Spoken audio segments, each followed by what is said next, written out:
Welcome back to the Power Rangers right here at Comicstorian, your home for audio dramas of your favorite comic books, video games, and movies. Today we're going to be covering Power Rangers Beyond the Grid 34 to 36.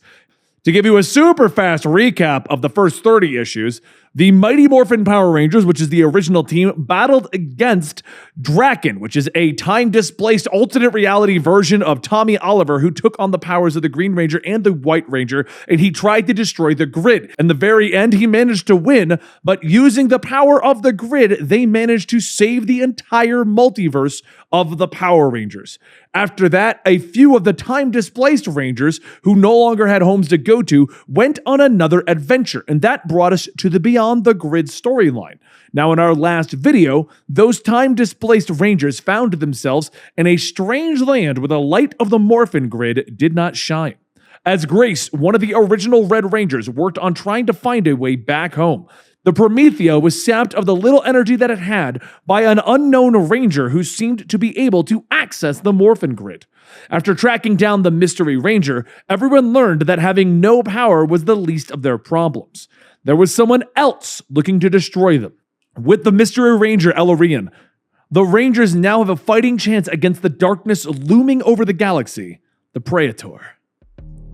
As the blinding light fades from the small scout ship, the Rangers stand in their uniforms with one question in mind.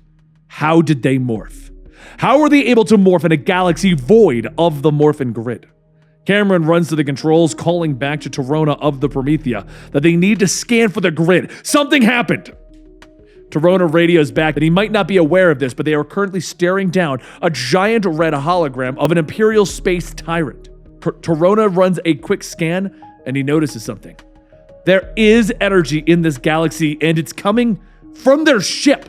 Cameron looks at Elleren's Solarix shard, stating that it's because of this. Maybe this shard is a piece of the Morphin Grid itself.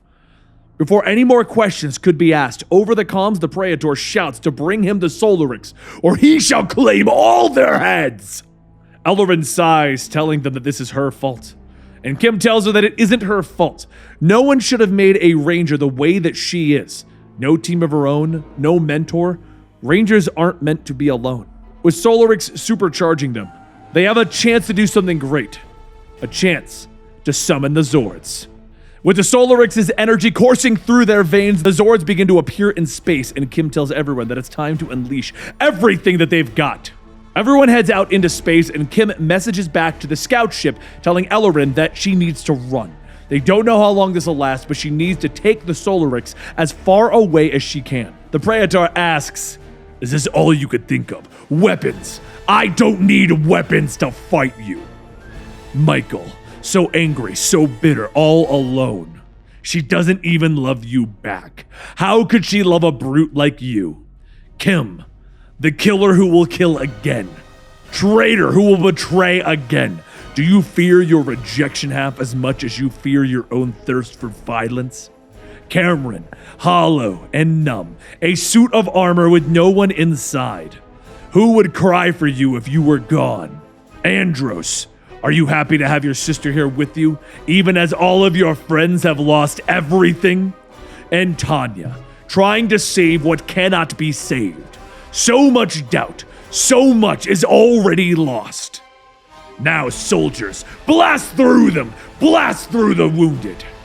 As the enemy ships begin to focus their aim on Tanya, they charge up their lasers, ready to shoot through their own soldiers, but Mike screams out for Tanya. He tells himself no. No fear, no doubt, no anger, selflessness, certain, calm. And he charges through with his Zord to shield Tanya as the ships open fire. But as Mike gets ready to sacrifice himself again, Elleren appears to block the shots in his place. The Praetor begins to laugh, stating that she should have run.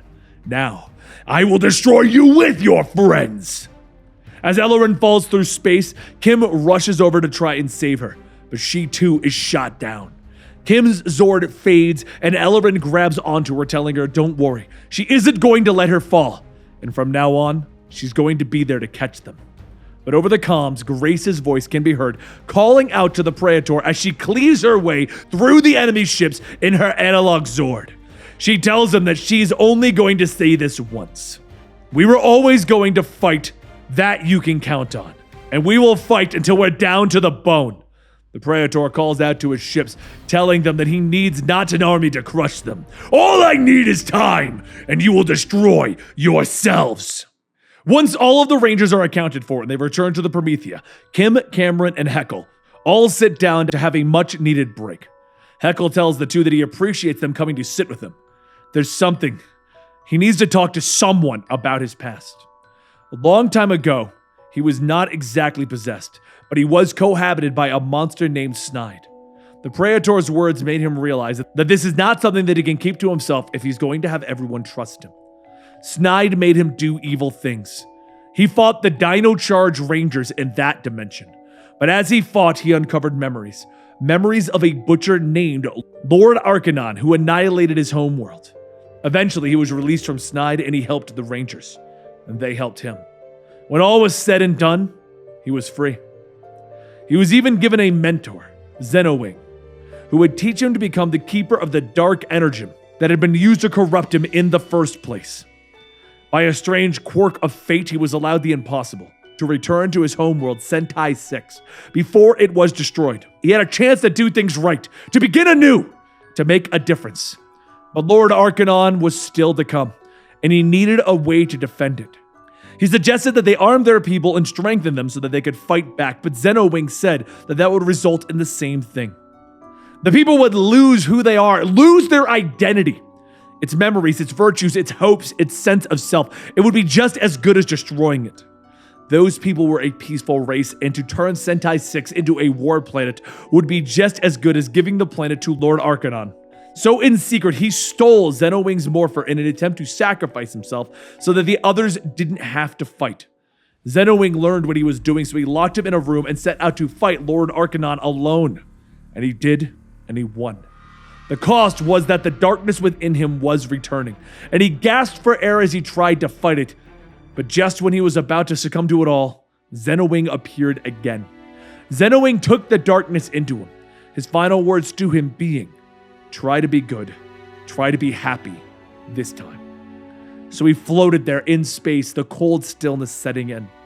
Sentai 6 was saved, and all of the people on it were innocent and unknowing of what happened. But as he sat there listening to the darkness, he heard a sound. Zordon's beacon, a cry for help. He rose into the emptiness and he answered the call. He doesn't know if he'll ever atone enough, but he just wanted to find some spell, some crystal, some enchantment that could make him better. Cameron then hands him a cup, telling him that it's an incredibly powerful elixir. Haeckel takes the cup and tells him that it's just bagged tea, an off-brand one from some place called Ernie's Juice Bar. Kim pours him a cup, telling him that it is an elixir. If taken by 3 people at the same time, just every so often, the 3 people are magically transformed into friends. She reaches out to Haeckel, asking if he's good. And as a tear streams down his face, he tells her, yeah, he's good. As time went on, the Rangers visited the worlds of the void to prove that they could stand up against this tyrant. Even the Rangers without their powers showed these planets how to strengthen and protect themselves for what's to come, because a battle is to come. And all seemed good. All seemed right. But that was all it was on the surface. Something that was seemingly good. With the Solarics, the main fighters were able to morph, but the Rangers without powers, well, they began to resent that they couldn't help the way that they used to. They all started to feel distant, unconnected. And Torona made sure to remind them that even without their powers, they're all still good. Then one day, Ellerin noticed something with the Solarics. It was glitching. Upon closer inspection, Torona saw that the Solarics was cracking, like it was a pitcher of water leaking everything that it once contained. Ellerin told him that she can still feel it hungering for grid energy. And Torona says yes, but there's something it's picking up on, something that it's reaching out towards. While Torona studies the Solarics, the Rangers occupy themselves. And the two in particular are Tanya and Mike, who have seemed to have formed their own relationship. As the night falls, the Promethea grows quiet, and Mike finds himself in bed having a nightmare. He can hear voices, and the voice is asking, where is he? They're trapped on the other side, and Lord Draken is killing them. Please, don't let them die. The sheets begin to feel like hands constricting him, and as he screams, there's a knock at the door. He coughs, getting up out of his bed, and he opens up the door to see a short-breathed Tanya standing there. She asks if he's heard. One of the planets that they were helping, Corundum 5, is gone. Mike asks how, and Tanya tells him that the Praetor didn't attack the planet. He attacked its star 100 million miles away. It froze over, and Praetor killed the planet. Some of the others are down there trying to help the survivors get to the nearest armed asteroid. But they can't let anyone else get hurt. They can't let anyone else die. The following morning, Ellerin heads to the bridge and tells everyone that they have a problem. The power of the Solarix is entirely diminished, but she has a proposal. Torona and herself allowed the Solarix to do what it does best. Seek out vortex energy. Well, what they call morphin energy, their so-called grid. Torona continues telling them that they were able to study the Solarix closely, and they're able to isolate the isotope called the vortex energy. They trace the frequency to a seemingly dead system 100,000 miles away. The signal is strong. It may feed the Solarix, giving it the strength to recharge the Promethea and the Morphers. Ellerin and the Rangers all head out to follow the signal, but as they get close to their destination, Ellerin begins to feel something, like the place is familiar. And not just her, Tanya feels it too. Ellerin then says that she thinks that she knows this place, specifically the Solarix does. It's called the Splintered Star. The energy here feels dormant, unrefined with the whole planet. Everyone hurries out to see what it is, and Tanya says that the planet is made of Zeo crystals. And Ellerin asks if that's a bad thing. So we're now at issue 36 of the Power Rangers Beyond the Grid story, and as you can tell, it's not quite as tight and put together as I felt Shattered Grid was.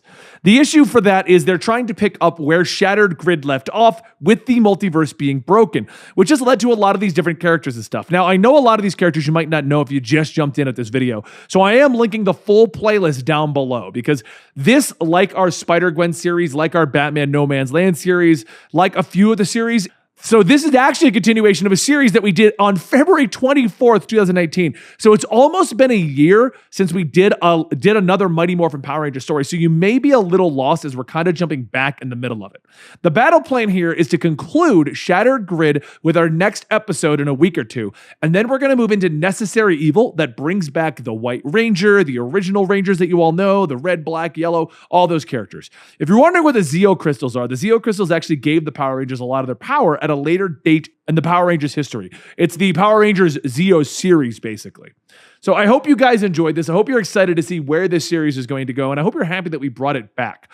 We're going to conclude Beyond the Grid so that we can move on to the stuff that I think you'll recognize a lot better. But either way, if you want Power Rangers, please give this video a like for those YouTube gods so they know that you want more videos from us. And on top of that, thank you so much for your support, and I hope you guys enjoyed me bringing this back. Either way, I'll see you guys next time right here at the Power Rangers series.